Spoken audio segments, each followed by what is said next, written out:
online and in person, and here is how I deal as a professional with guys who can't get it up.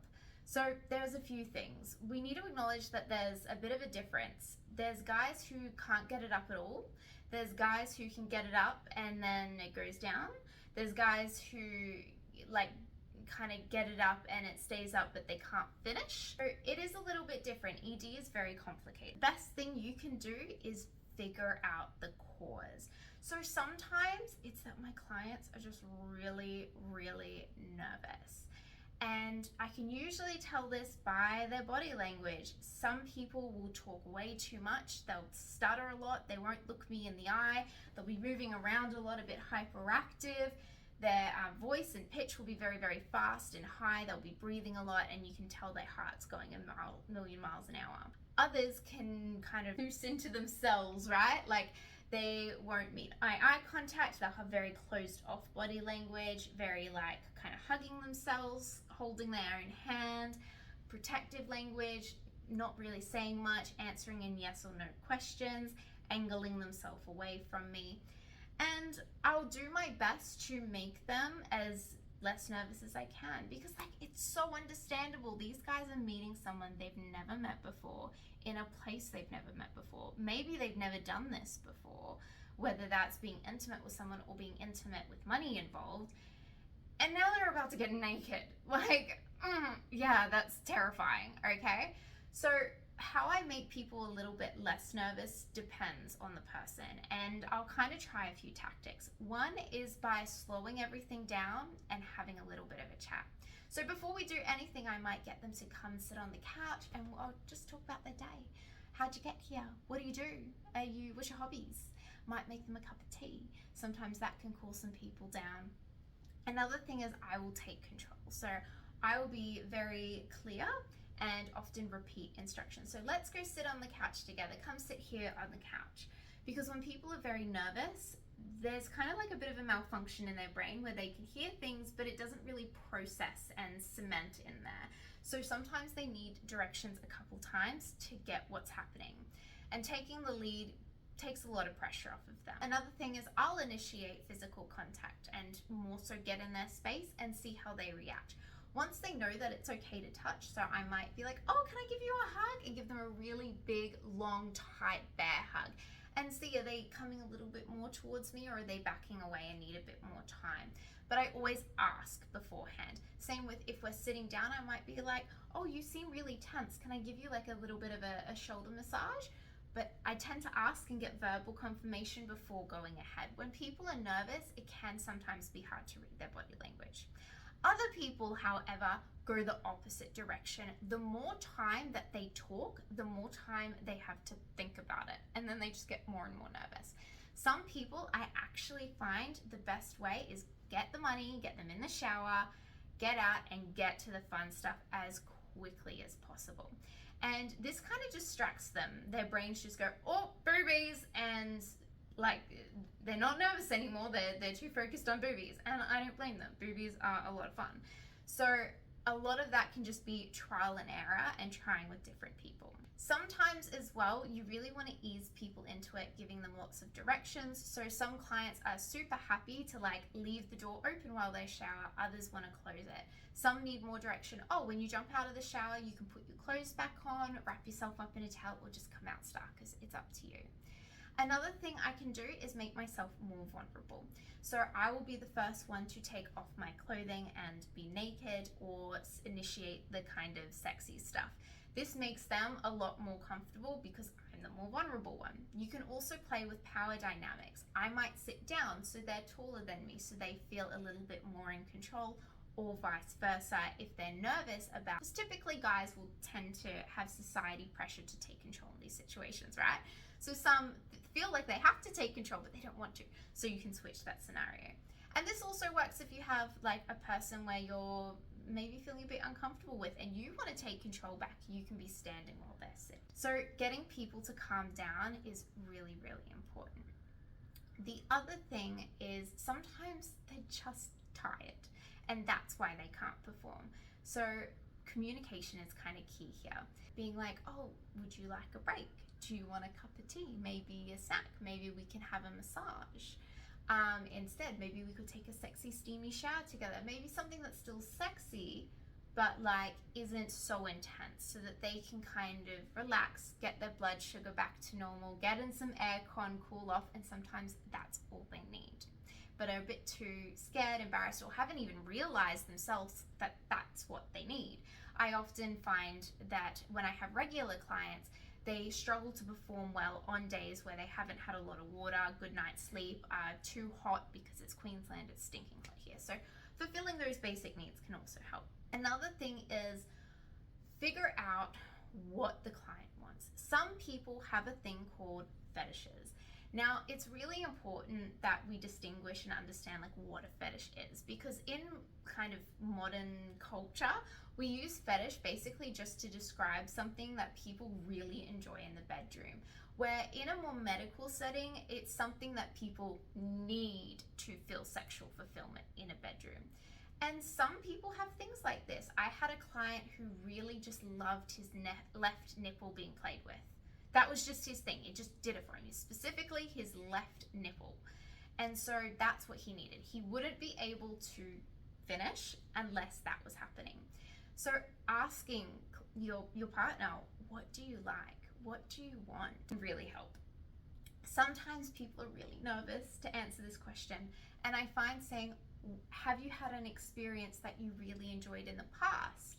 And that might help narrow it down and give them a bit of space to think and kind of prompt them a little bit more, because what do you like is a very big, broad, open question, and kind of scary, because a lot of people don't want to be like, yeah, I'm super into this, and then get, oh, that's disgusting back, right?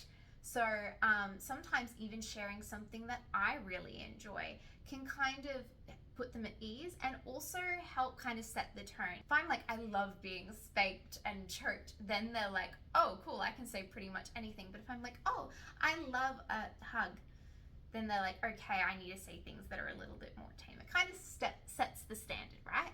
Another thing you can say is, do you like this or do you like this? Or do you like this or do you like this better? Because a lot of people don't really like to tell others, oh, I don't like what you're doing. Particularly in an intimate setting, right? Like, because everyone's vulnerable. They don't want to offend you. They don't want to hurt your feelings. So sometimes people will go along with things that maybe isn't traumatic for them, but isn't really doing anything for them. So asking this or that means they can focus on the positive. They can be like, I really like this that you're doing, instead of having to tell you, I don't like what you're doing, which can sometimes feel uncomfortable. So figuring out what they really like and doing it, if it's within your own boundaries, really, really helps. Another thing is muscle memory. So a lot of people, particularly when it comes to orgasms, get conditioned. So if you're the sort of person who always watches porn when you masturbate, you might have accidentally conditioned yourself into only being able to come when there is like hardcore porn on.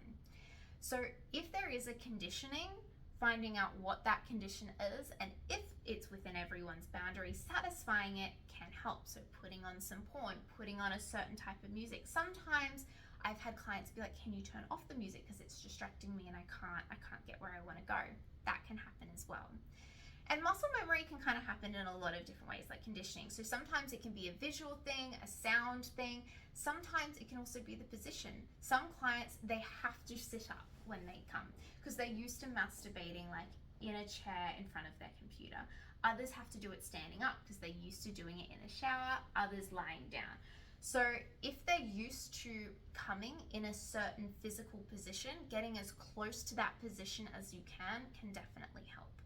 Another thing is touch. If they're really used to coming by their own hand, a hand job might be the best way to go because it's the closest thing to what they're used to.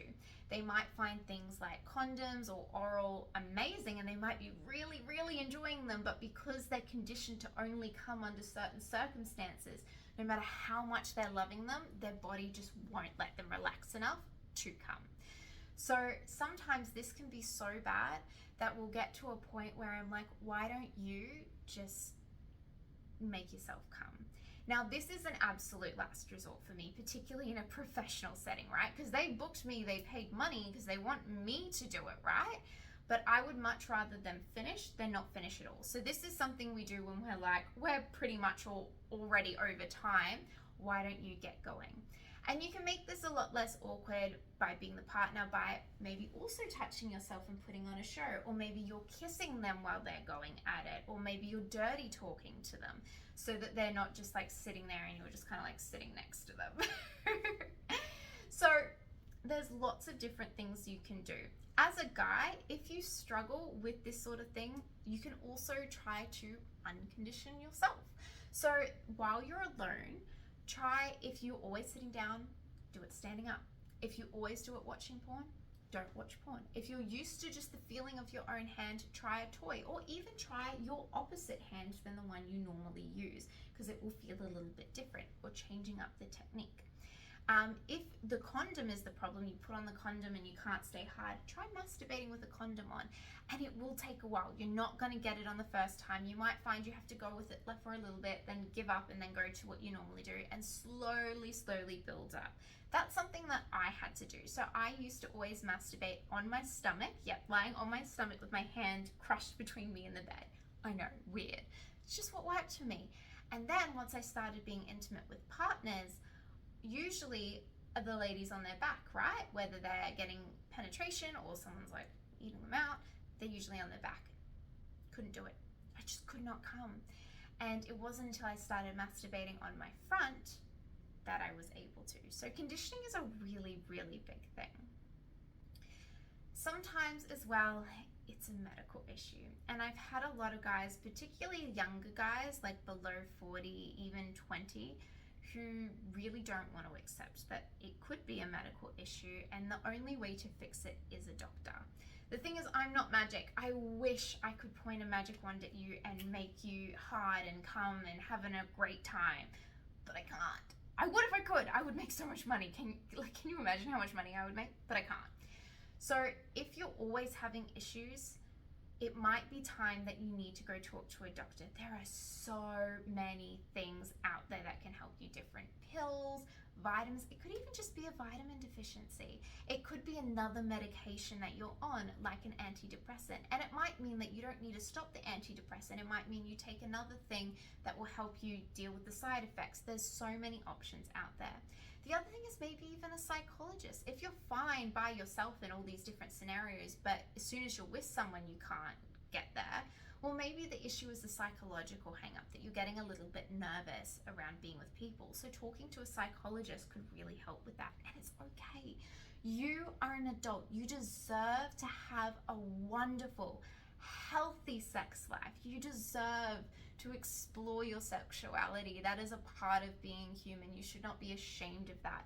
Obviously, we need to do this in appropriate ways. You have a right to explore your sexuality, okay? So please don't be embarrassed about going to a doctor and saying, I'm having this issue. Can you help me? Because they'd be very happy to do it. And it's frustrating because I often get clients who are like, I have this issue. Can you fix it for me? And I'm like, you need to see a doctor, baby. I'm not a magician. I can maybe help you identify, is it a psychological hang up? Is it a conditioning? Is it a medical issue? I might be able to help a bit more with that, but I'm not a doctor, I'm not a psychologist. So sometimes you do just need some professional help. Anyway, if you have any tips for any other gentlemen or the partners of gentlemen who are having this issue, please leave them below. I would absolutely love to hear them. And be kind to each other. I hope you have a lovely day. Mwah!